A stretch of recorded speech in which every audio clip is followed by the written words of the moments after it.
This conference will now be recorded.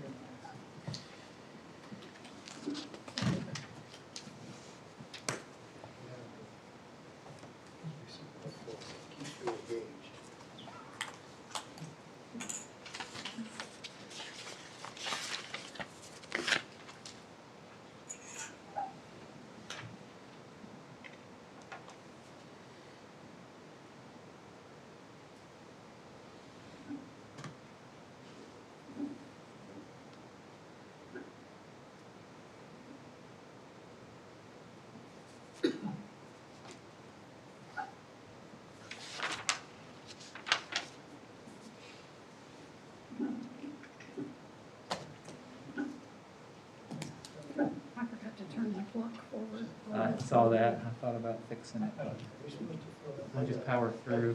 I keep looking at the one in Bonnie's office because she's not here. I'm like, 11, man, I've gotten a lot done for 11. Well, they used to have that clock, you know, by the door of our office. Yeah. And when they painted, they took it all down, and then Erica moved it over where she and Nancy can see it, and I keep looking up there and. Yeah, Eric had to move because Patrick didn't like it. He thought it was a little too rustic. I keep looking at the wall, blank wall. There's nothing there. Watch him paint dry, huh? I told yesterday that you had 70 applicants. I said, well, he called some of them out. And then just made a comment about some of them looking for some employment stuff. Oh, yeah. This is profit. Oh, Because of the fire. And we've had to deal with it before. I've joked about him last couple times. Jennifer's actually a little bit more. He's come in and who let him in. Maybe he took it to heart. I sent that email. Can you send me like your? I'm glad he's doing all right with his. You sent it to her? Yeah. Seems like it's still chugging along, isn't My it? fear of He said running he's gonna give it his best. scheduling. Yeah. Because with everything that's going on, I'll be walking into her office. It's One of Jeff's concerns is the same as ours. Hopefully you don't have anybody that's connected to the office that's working for us. We'll try to look at that. John said he didn't really know any of them. I don't know any of them. I don't know who they are. Right. Right.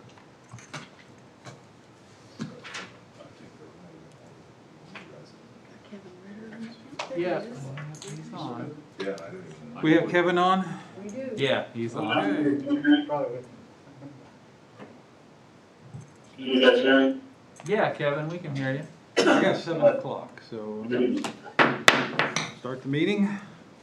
Welcome to the March 18th DeSoto City Council meeting. Let's start with roll call, please. Lane, Here. Daniels, Here. Michael, Here. Ritter, Here. and Councilmember Murdoch is absent this evening, Mayor. Okay. I would invite you all to please rise and join me in the Pledge of Allegiance. I pledge allegiance to the flag of the United States of America, to the republic for which it stands, one nation, under God, indivisible, with liberty and justice for all. Okay. Item 1 is our consent agenda, approval of the minutes of our council meeting from March 4th and approval of pay ordinance number 898. Anyone have an item they wish to discuss on the consent agenda, or would someone like to make a motion to approve? I'll make a motion that we approve the consent agenda. Second. Okay, we have a motion and a second. Any discussion? Roll call, please. Michael, Yes. Ritter, Yes. Daniels, Yes. Lane. Yes. Thank you, council. Motion carried. Okay. Our next item is call to public. Members of the public or staff are welcome to come this time to talk about any matter tonight. Please come. Thank you, council. You guys all know me. I'm Cameron Moffmer. With Steve retiring at the end of the month, I'm sure most of you have heard, I'm taking over his position as the building official. And in turn, we've hired this man next to me, Dale Hamilton, originally from the Springfield area. Worked for Evan Talon Homes in Leawood, building custom residential houses before he came here. He's got a lot to learn, but he seems to be willing and eager to learn, and he's been here 2.5 weeks now and picking up on it quick, so that he will be our new building inspector going forward. Yeah, absolutely. We're excited to have Dale on board. Wanted to get him in front of you guys, even though the mask, we don't really put the full face with the name, but you'll be seeing him here and there as he continues to backfill the role that Cameron's vacating to take the official position. So happy to have Dale with us, and as we like to do, just kind of get a little introduction, a little FaceTime. You'll have to meet Lori one-on-one, I guess. She's not here. Before I forget, during my report, I was going to just announce Steve's, of course, his last day is on March 31st, and we are planning a retirement event for him. It'll be the evening of the 31st, which is a Wednesday, and we'll have it at the V. There'll be a invitation sent out later, probably next week, with the details on that. So we're all looking forward to that, and happy and excited to move forward with Dale. So Welcome, Dale. Thank you. Welcome aboard. thanks for hanging out, guys. You're welcome to stay for the rest of the meeting. Or as long as you'd like. Not a requirement, though. All right, item 3 is anyone else under call to public before I move on? Okay. Item 3, old business. We have none, so we'll go to 4A, discuss sale of city property to Northwest Consolidated Fire District. Yes, council, I'll give this a little introduction. We discussed this briefly, I think, at the end of the meeting last time. Bob Garrett was here to kind of introduce the topic. He's had discussions with the mayor and myself on it over the past several months about the district's desire to acquire the property, and the council indicated in a general agreement with that. So what we wanted to do tonight is kind of introduce the subject. We've got Chief Maxton here, and Mac McDaniel is on the fire board. He's here representing them. We'll give them an opportunity to kind of explain their intent. In general terms, they're looking forward in the future for a new fire station, location for a new fire station. It's been on their plate for a decade, I know, at least. So they're ready to move forward with the acquisition.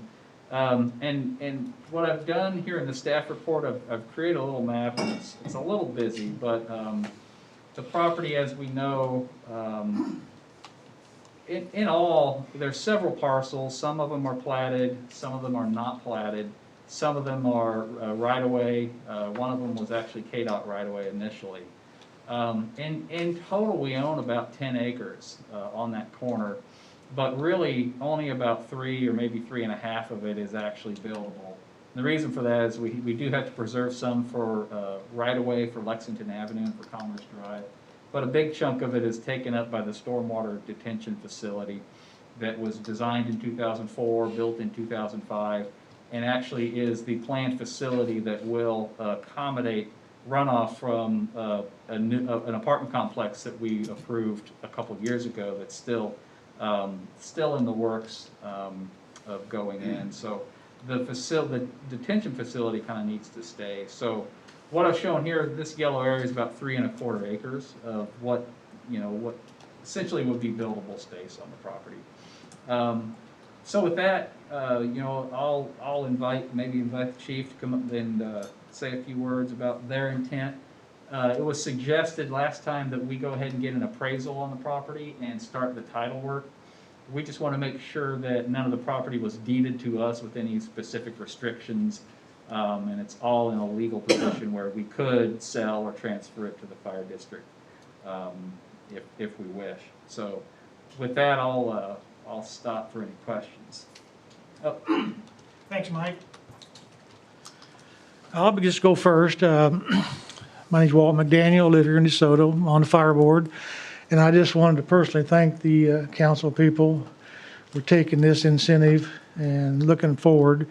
We've been looking for something for a while, but, the station uptown is most of our calls, more than a third of our calls, so we want to stay local. We're outgrowing it. We've made a lot of improvements, so it's going to be in the city's best interest when we do get out of there. But eventually, there's going to be a 4 or 5 story building in this town. And we're going to need a ladder truck. Well, we have nowhere to put one right now. Even if we had one, it couldn't be put inside. So, but I want to thank you for looking at it. I don't know where it's going to end up, but we're definitely willing to work with the city any way we can and try to work out something I think will be beneficiary to the citizens of this community and it'd be a feather in the council's cap. So thank you. I want to turn it over to the chief. All right, thank you, Mac. Good evening, Todd Maxton, Northwest Fire. Some of you in this room or on virtually can actually provide a little bit more history even about the fire service and us being in that building in downtown. We've made it work. Bottom line, it's not really conducive for our organization. In 2017, Johnson County conducted a fire service feasibility study through the Board of County Commissioners that included the fire districts. And in that report and in that study, there were several things, including the downtown station infrastructure improvement needs. It was rated as not meeting the requirements for fire service unless significant improvements or relocation was completed. A standard of cover was also completed in 2017, which is a deployment analysis of all of our resource needs, not just infrastructure, facilities, and personnel planning for the future. The district desires to have a fire station in the city, and I think the chairman stated that.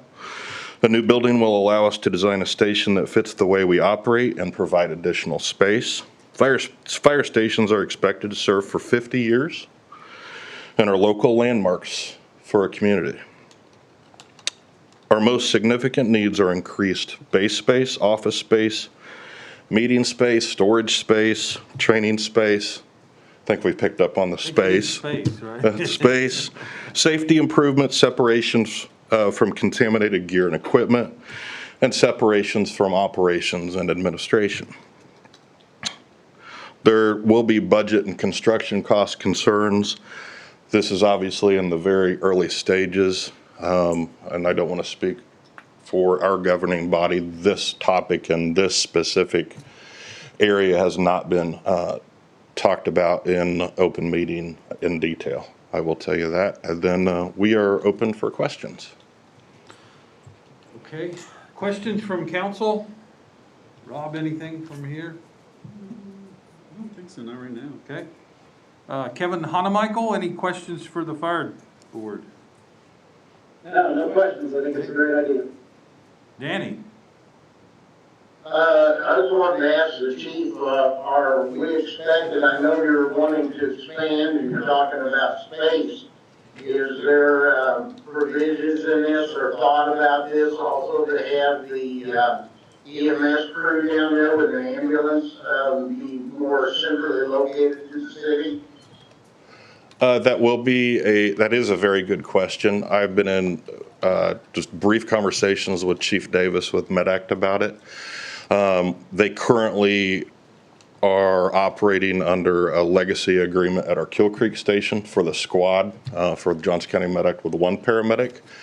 I will tell you that he was interested in the idea and he will be interested in anything that we bring forward as far as combined space. Not only with MedAct, but if there's any other Johnson County agency or public agency out there that if this would be the right fit, I think any option is on the table. Okay, thank you, Chief. Thank you, Mayor. Thank you. Kevin Ritter? No, I spoke to Chief Maxton a couple of days ago about this, so I'm fully supportive of it. I think it's a great location we have. We tried to live in that station and even build on the property that this was traded for, a long time ago, so, the need is there, most definitely, so, I'm very supportive of it. Okay. So I think you've heard from, I mean, again, just to reiterate the support we expressed last time, we're all in favor of you guys investigating use of this site for a fire station. We're also very interested in keeping a fire station in the city proper, so we'll do what we can to help to make that happen. Thank you. And with that, I will go ahead and order the appraisal, and which I've gotten a quote for $2,500 for Okay. the appraisal. And then we'll start the title work on it as well. Okay? Okay. That'll get us going. Thank you. Thank We you. appreciate it. Thank you. Thank you both.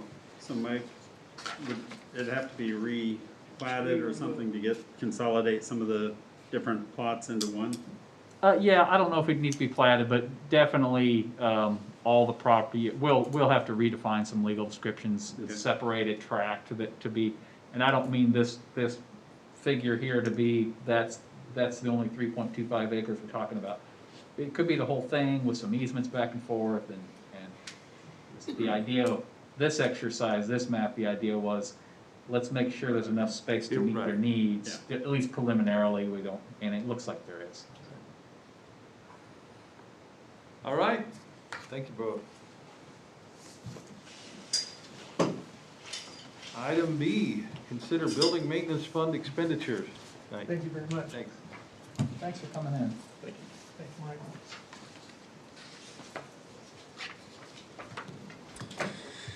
All right, Mayor and Council, what I'm bringing before you is looking at spending some money out of the Community Center Maintenance Fund. If you'll recall, started in 18, finished in 19, our study of the building, and which developed into what we're working on with the security, and then also outlining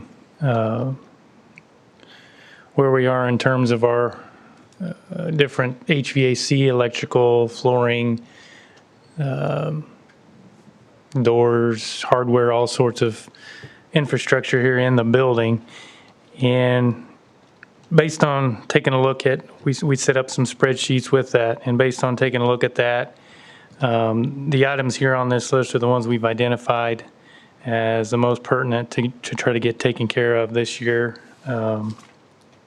What we're doing is something similar to what you guys do with your CIP fund in terms of looking at it on a yearly basis and updating. Obviously, things can change, just like with the CIP. So hopefully getting a plan set in place that has a few adjustments here and there, and continuing this on a yearly basis. So just to kind of run through this, Mike and I decided it was best to put all the items on here that we're planning to spend money on. Some of them fall within his authority, but there are a couple that are outside of his authority. So just to kind of explain these real quickly. First ones, we're looking at replacing flooring in the 3 restrooms in the community center, one on the east, one on the west, and the one in the north. Be $7,500 is a little bit on doing that. Replacement of 3 exterior doors, one coming out of the park shop, one out of the water department, and one out of what's now the building maintenance office. We've moved Nate down there where the sign shop used to be. So providing an exit there, and then also the north entrance on the interior, the north entrance to the gymnasium. Overhead door was low on the first 3, and then door macabre was low on the gymnasium. In terms of the electrical panels, these have been needed for a while. We've got some old wiring still in parts of the building that weren't as part of the remodel. Looking at a panel in the boiler room, Northeast Community Center, and then the old stage, which is now Great Life is using those 3 panels there. So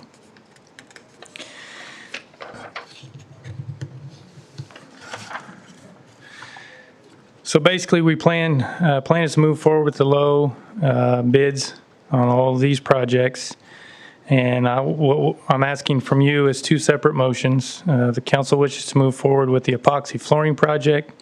Make a motion accepting the bid from CLKC for $7,500. And then the second one, if the council wishes to move forward with the gymnasium north entrance interior door project, please make a motion accepting the bid proposal from Dormacaba in the amount of $14,562.03. And then, as you can see, I've attached all the bids following the memo. So if you have any questions. All right, questions for Jay? Someone want to wish to tackle these motions? I'll make a motion that we move forward with the epoxy flooring project, awarding to CLKC for $7,500. Second. All right, we have a motion and a second. Any discussion? Roll call, please. Michael, Yes. Lane, Yes. Ritter, Yes. Daniels. Yes. Thank you, council. Motion carried. Okay, I'll make a motion, we move forward with the gymnasium north entrance interior door project, accepting the bid proposal from Dormacaba for $14,562.03. Second. All right, we have a motion and a second. Any discussion? Roll call, please. Lane, Yes. Michael, Yes. Ritter, Yes. Daniels. Yes. Thank you, council. Motion carried. Thank you. Jay? All right. Item C, consider 2021 street repair bids. All right, thank you, Mayor and Council.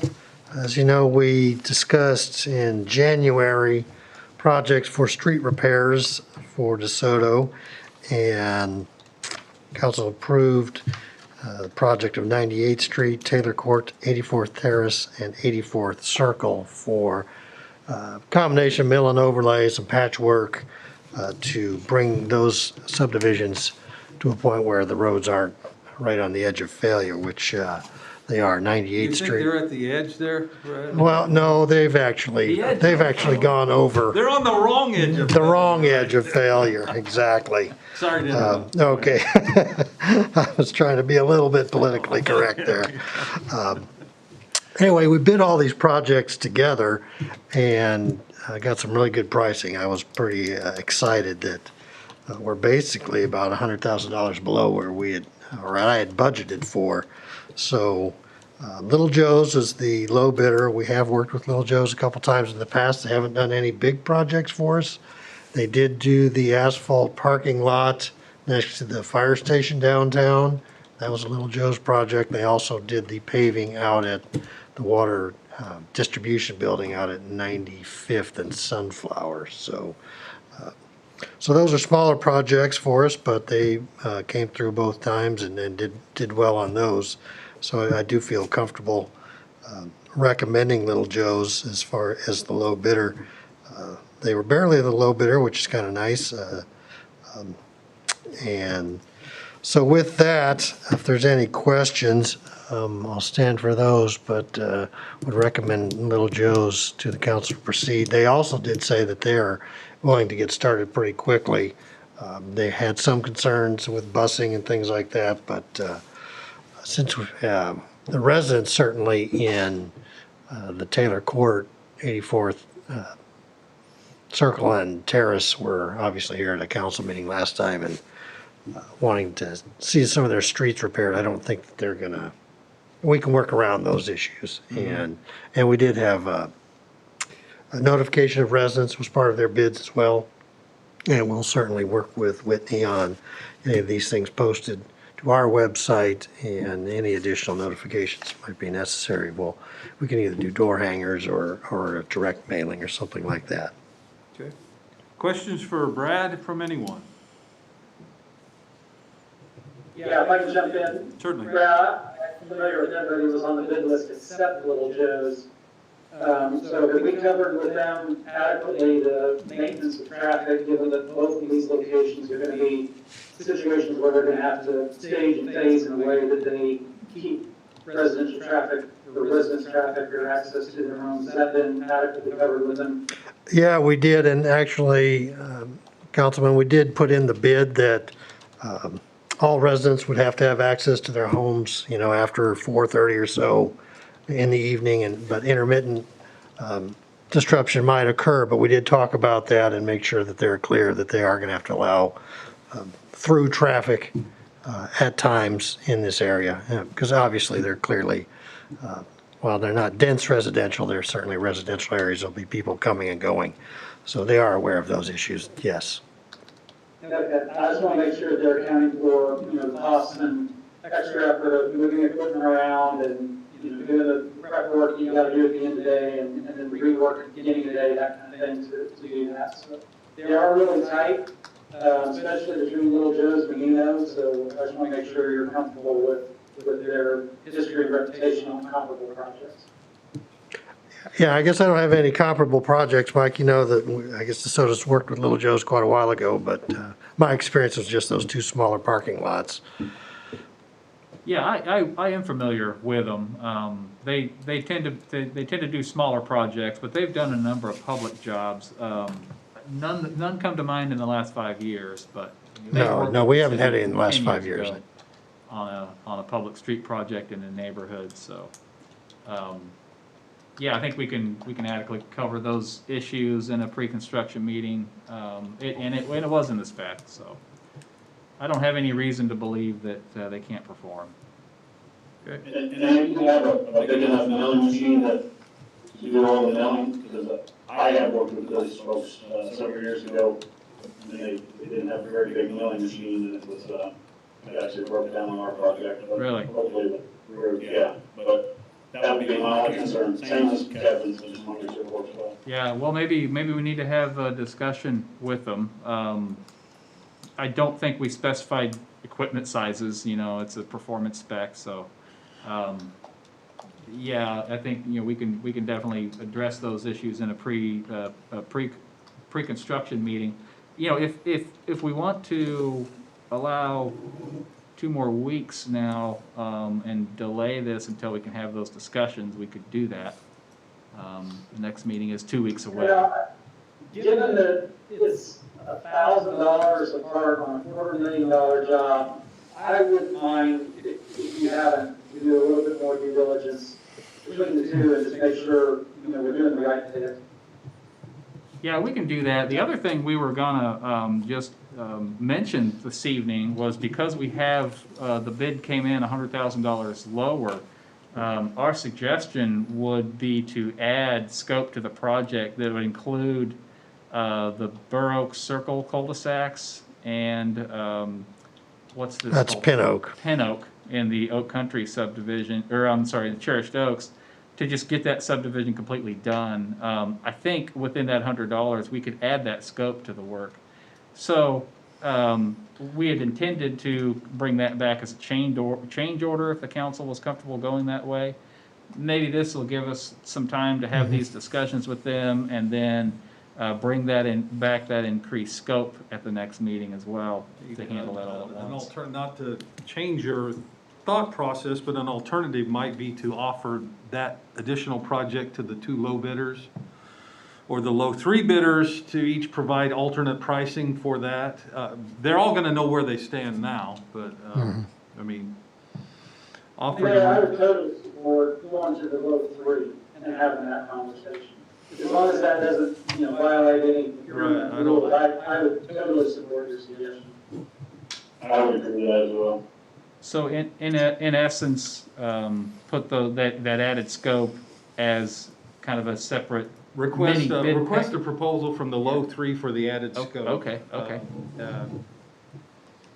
Yeah, we could certainly do that. I'm guessing Little Joe's might have an advantage there because they have mobilization in the one contract if we proceed with them.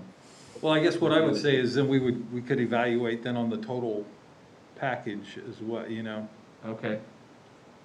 Now, okay, Mayor, let me just make sure, were you suggesting that the low 3, just look at the 3 cul-de-sacs or look at then the whole thing combined? I mean, I would look at the whole thing then combined with, allow everybody to provide the alternate and then look at the total price for each of the low bidders for the entire package. And award the whole job based on that. Treating it like an apple. Yeah, exactly, right. Yeah. That's what I thought you were saying when I said I agree with your recommendation, as opposed to just parceling out. Yeah, no, I wasn't thinking that. Okay. Essentially, we're extending the bid and allowing them each to bid the additional piece. We haven't awarded yet. Right. I wonder if it'd be appropriate then to reject all these bids and rebid the package. Just with the invited I don't know. contractors. Because I think if you just do it, like, and in Kansas, the law is really, favorable to the city, but I think the safest thing would be reject them all and then do Yeah. because I could see Little Joe's having an issue with, since they had a little bit on this, then. It would still be, in my mind, it would still be competitive, and if it were to open, I would say, then I would send the invitation for the alternate out to all bidders, and then we have is this note that we have additional budget, and we're gonna make the final decision based on the total package. I would hate to reject the bids if we thought we had a fair bidding process. It just establishes the base bids, and then all we're doing next is establishing the price for the ad alternate, that we didn't know we would have money for until these came in. So. Yeah. Well, we could certainly proceed I don't want to that put us way. in a position, an unethical position. In my mind, I don't think it does, but I'm on the other side of the legal world from you, Patrick. Yeah, no, I don't think it's, I'm just thinking of let me, make sure that if I could just check on that. I think it would, in my mind, it would still be fair to Little Joe because they would have full opportunity to bid the additional work and could bid it as competitively as he saw fit. Yeah. So tonight, why don't we table the issue? Yeah. We won't reject any bids. We'll head in that direction, and if there's a legal issue, then we'll let you know. All right. And We got very good bids. I don't want to Yeah, throw this. right. Lose these bids by Right. rejecting and going back Yeah, out, so. Right. I do not. Okay. So clarification on capabilities and equipment and that alternate additions. Yeah. Yeah, certainly. And maybe the thing is to introduce the ad alternate, additional bidding phase, then see who's low, and then if it's still Little Joe's, then we have the additional verification work to do. Do we, I know we don't have any kind of pre-qualification questionnaire. We don't require an extensive amount of paperwork for someone to bid a project. No, not really. I agree with, but. Yeah. That's right, we don't. Okay. Is that, everybody's? Yeah, motion yeah. to table, yeah. So we need a I'll make a motion. motion to table the bids for the 2021 street repair project to consider additional scope and contractor questionnaires. We have a motion and a second. Just want to do all in favor, Mayor?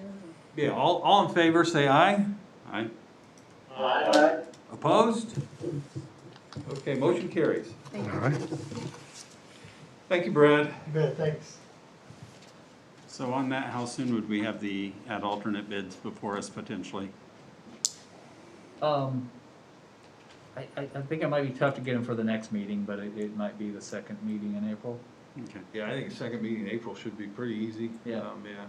Yeah, because we really only have a week to get the information out to Yeah, you for the next meeting. That's not gonna work. Yeah, If it was just one guy, it might, but. right. Okay. All right. Well, that's the end of our new business, so we will consider advisory reports. Mike, what do you got? I have several items, just update for you. I'll answer any questions if you want to stop me. We had the pre-construction meeting for the roundabout project, Lina Weaver, that went really well. They've submitted a schedule that would have them starting in a few weeks. You might already see utility companies out there scratching around, relocating their facilities. They will be able to perform some construction, tear out of the median, and actually build the eastern half of the eastern portions of the roundabout before June 1. But that would still leave the intersection completely open to north, south, east, west traffic. So there may be a phase of construction before June 1. But June 1 is the date where we said they can't begin any work on the western half of the roundabout that would really interfere with the turning movements of the intersection. Really it'd be June 1 where the traffic control management stuff would start. And we understand that there's going to be pain during that process, and it'll be important for us to communicate with the public, and Lina Weaver gets that as well. So we're really happy about our initial discussions with them and moving forward on that. If you don't know already, the Ottawa, or the Wyandotte Street Bridge over the river will be closing on Monday, March 22nd. The signs, I think portable signs went up this week. That's a county project. They're going to be resurfacing the deck and redoing the expansion joint at the south end of that. That'll require that bridge to be closed. They initially warned us that it might be a 5-month closure. That was last year. Now they're saying 3, so that's better. But look out for that. We have a number of employees that live over in Leavenworth County that their commute's going to get longer. Talk with Doug about that and Marshall about we have there's wells at the north side of the river too, but they're automated, so we can turn them on and off from the water plant. But we do head out there several times a week, and they know that's going to be a 44 mile round trip for them now. So we'll bear the pain like everybody else. I think I reported last time that our CIP has design money for the Ottawa Street reconstruction project from 82nd down to the park. We submitted a request for qualifications, and those are due March 25th. As I usually do, I'd like a council representative to help review those proposals. If you're familiar with that, these are the statements submitted by engineering firms, and we read through those and rank those. I try to have some numerical process for ranking those, and then the committee ranks them as a whole, and then we decide if we want interviews, which firms we want to interview. So that process, it's probably several hour commitment reading through the proposals. I'm expecting to get last time for the roundabout, I think we got 9 or 10. I don't know that we'll get that many this time, but it could be 5 or 6. And then a couple of committee meetings and maybe half day of interview if we get there. And that's over the next couple months probably. So that'd be the commitment level. The mayor's already volunteered to serve on that committee. I've volunteered myself. We'll probably have one more staff person. I'm not sure who that is. Whoever doesn't duck out of my way soon enough will get that assignment. But we could have 1 or 2 more council members. If anybody's interested, you don't have to decide now, or you could offer now, or just email me sometime before the 25th. I'd appreciate that. I'll be available, Mike. Okay, Danny, thank you. So if you want a second, I'd be available. Otherwise, okay, it's good. All right. Appreciate that, guys. We'll get you on the list. We got notice from KDOT that they're going to be closing the K10 eastbound K10 bridge over Lexington Avenue. You might remember we've had some issues with that over this past several years. Big concrete chunks falling down onto Lexington Avenue. I think they blocked a lane off and had to do some emergency repairs last year. We've got a picture standing under on Lexington Avenue and looking at blue sky through the bridge. I don't have it to show, but there is one. KDOT's going to be closing that probably around the 1st of May to redo that bridge deck. they're just gonna be diverting everybody into the westbound lane, so there'll be a kind of a shoe fly where if you're going eastbound, you're gonna kind of go over into what is the westbound lanes and cross the bridge and get back over. So it'll be one lane each direction. There'll probably be backups associated with that. I didn't see, Rick, you got the notice. Did they say how long that would take? I don't remember hearing. No, Usually it's several just, months. yeah, entirely long, a lot longer than I think it should take. Yeah, It's well, usually right, what it takes. it's, they don't necessarily incentivize, I don't recall, Mike, Yeah, so I'd hate yeah. to throw a number out. It's not, they're not detouring through town, so the thing to keep in mind is the eastbound on-ramp from Right. Lexington will be closed. So that'll kind of be a hassle. You won't just be able to jump on there and head eastbound. The detour for that is they have you get on westbound and go down to Edgerton Road and turn around basically, then head back eastbound. So you get to the detour of that, and then you get to go through the construction zone, which will probably be backed up when you're trying to go to work. Or, everybody around here knows, just go 95th and get on Kill Creek Road and go that way. But KDOT, I think, thankfully, didn't mark a detour through town, which I think is probably good. So that's starting in May. The last thing I wanted to bring to your attention, and I think it's kind of had some chatter online. Evergy has proposed a new substation facility at the northwest corner of Sunflower and 95th Street. So you might remember that property is one a couple of years ago where a trucking operation proposed. We actually annexed it, didn't approve the zoning, and then de-annexed it. Evergy is currently going through the county's planning process for a site plan for a substation. I've got the plans, they're on file with the county if you want to see those. I think it's probably smaller than the substation at Waverly and 95th, if you're familiar with that one. This one's a little bit smaller, but and they've got fencing and screening and some other landscaping stuff, but it will be pretty visible from K10. You're looking down on it there. I don't remember the date that goes in front of the planning board, but I can get that to you if you're interested. And that was the end of my report. I'll answer any questions if anybody has them. Anyone have questions for Mike on any of this material? Mike, regarding that substation,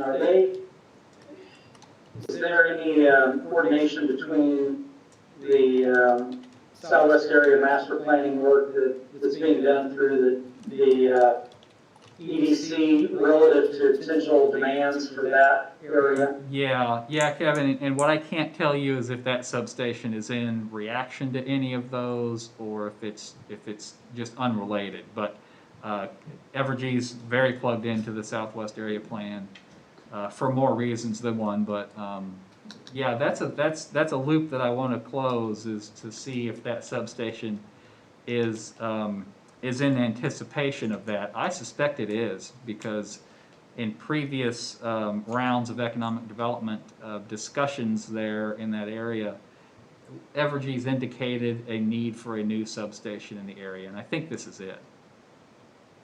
Yeah, it's maybe a little bit of an unfortunate location, just to bring the opportunity at that corner, but I just hope that it provides us with provides our community with better capacity or enhanced capacity to support economic development pursuits. Yeah. Yeah, Kev, I believe it will, and it will also allow for some outage work to continue. They'll be able to switch into those other transformers that are in that yard, so there's probably quite a bit of benefit to it. Hey, Mike, I had one question on, and I know you meet with Chief Maxson on a regular basis, but would you just make sure that he's aware of all of these activities that we're going to be doing in the city with the construction and also that K10 issue? Just to make sure that he's aware of that closures.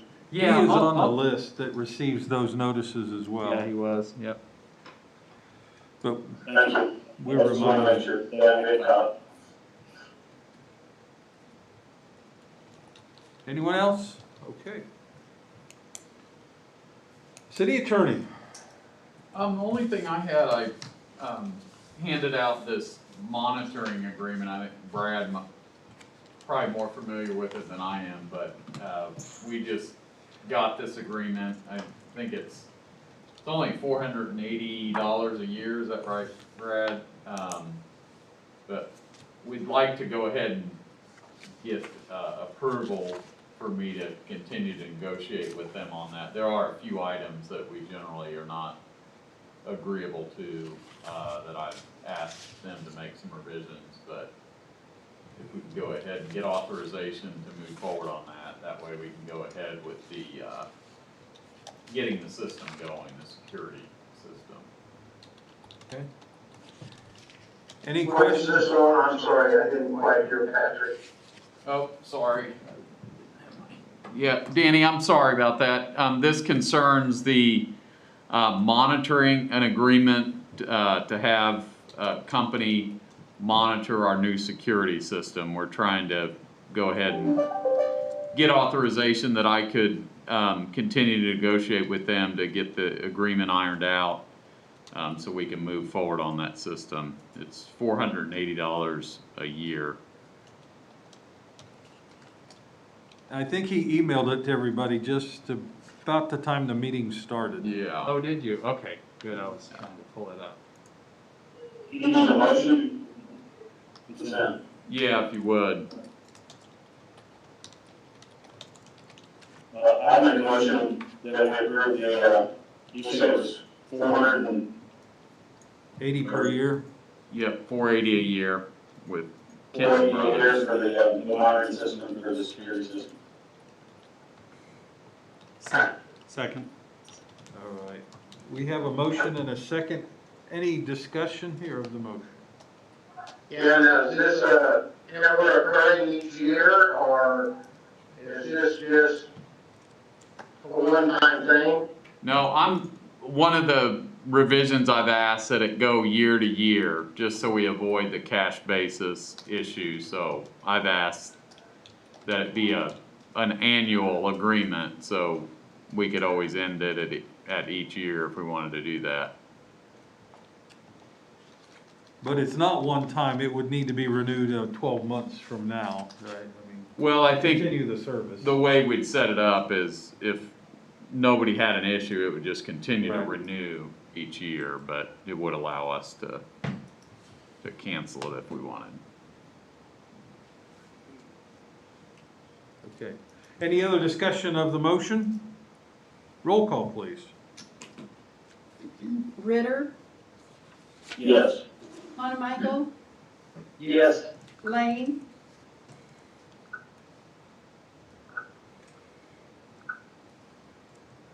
Danny, we didn't Lane? hear you.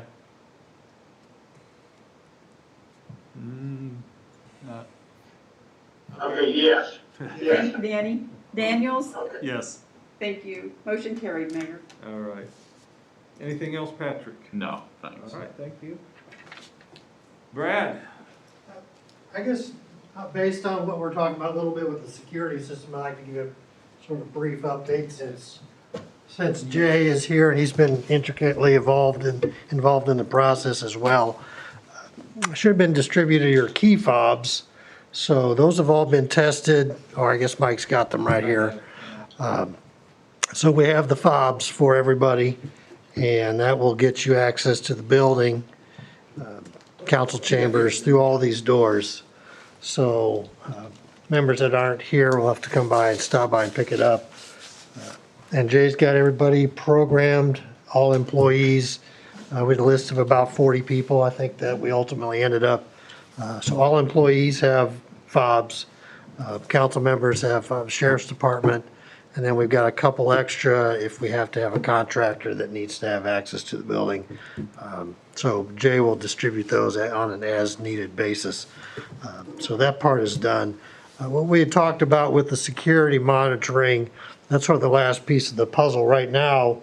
We've got the panic buttons have been installed, all the remote access door buttons for Erica and Nancy are in place and they're functional. But the piece that is missing is the security monitoring, which if you hit the panic button right now, nothing would happen other than our panel would go off. So we have to get this agreement in place to notify the sheriff's department and get the cavalry on the way. So that's what the security monitoring is about. It's not really monitoring necessarily. It's the connection to the emergency network to let them know that there's an issue here at City Hall.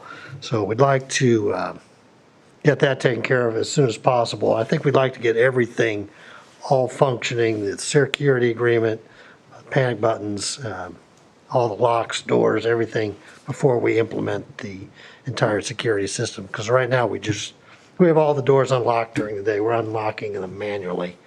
And now we could really tomorrow start with the fob system and requiring that. But since we don't have all the components quite into place, we'd like to hold off until they're all together.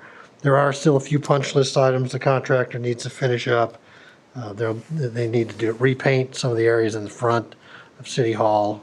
There's some areas with some drywall that need to be touched up, but we are probably 99% there.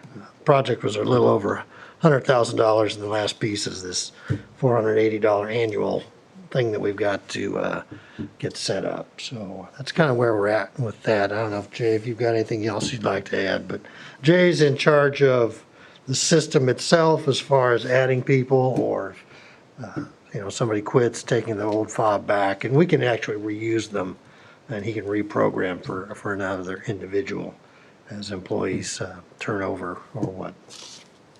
So if you have any questions about that, I think now's the best time to ask them. He's got me, Mike, and Jay here, as we've all been pretty involved in this whole process. Any questions from council on the?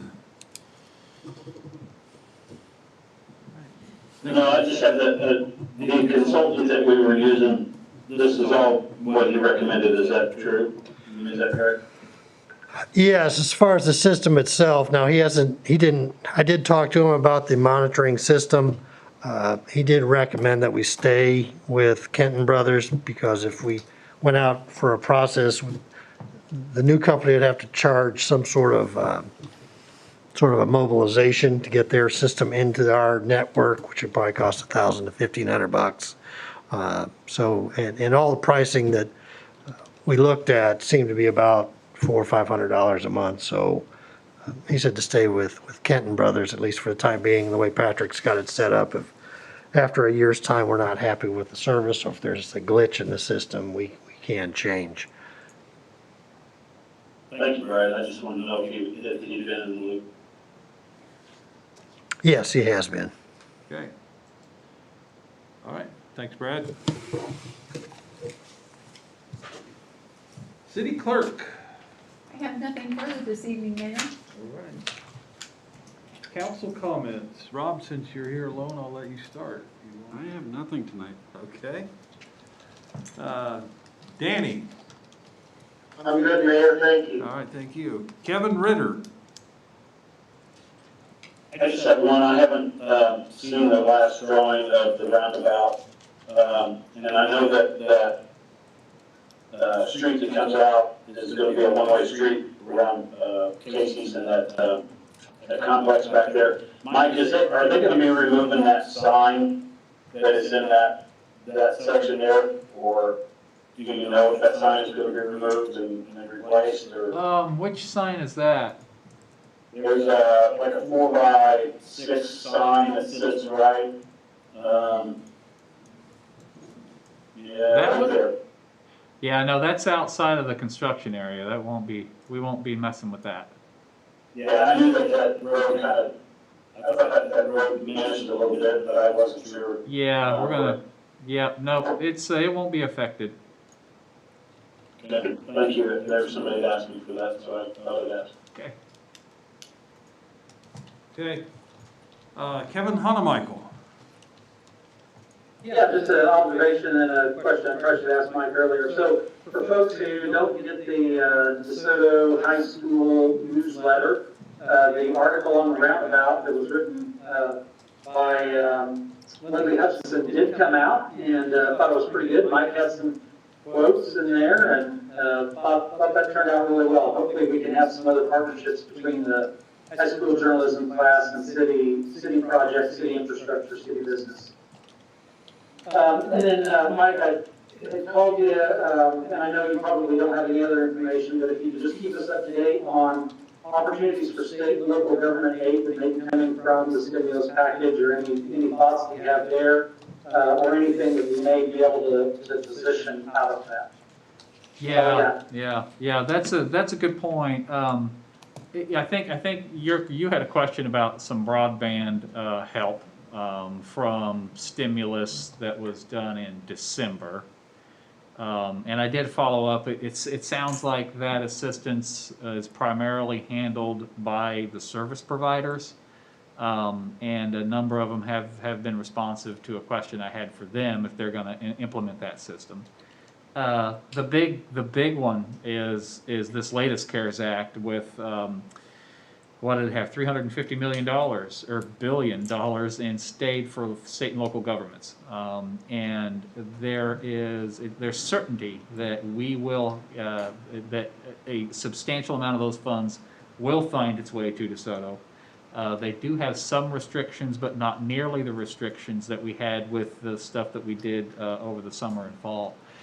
Jeff White, actually with Columbia Capital, put out just kind of a white paper, he calls them, on that program, what the use of the funds might be, but he stopped short of being able to calculate exactly how much DeSoto would get.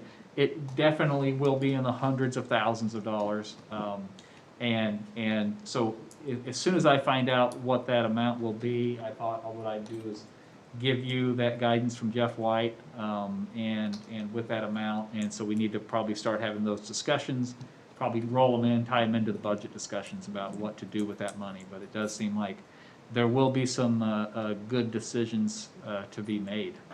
Good problems to have to work through that. So Will the funds from the most recent be coming through the county again? That's something I'm not exactly clear on. It sounded more like they were going to be directly distributed. We would be outside of, there may be other funds, but there's going to be a certain portion of those funds. I'm certainly no expert, but it appeared to me a certain number of those funds are direct aid to cities. We don't have to go through the. Because I thought I heard about some that would come through the county, and the county was going to try and streamline it.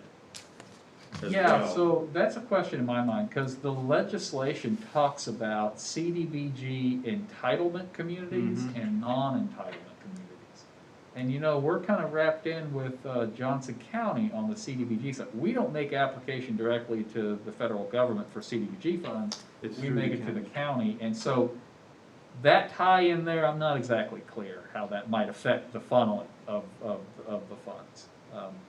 I have confidence, if it does have to come through the county, that as they did last time, they handle it well, and did come up with a process that was not painful for us to work through. So, yeah, that's still a question in my mind, exactly how that's being distributed. Okay, Kevin, what else you got? Anything else? No, sir. All right, thank you. I don't think I have anything for the good of the group tonight, so. I'll make a motion, we adjourn. All right, we have a motion to adjourn. All in favor? Aye? Aye. Opposed? Aye. All right, we're adjourned. Thank you, everybody. Good.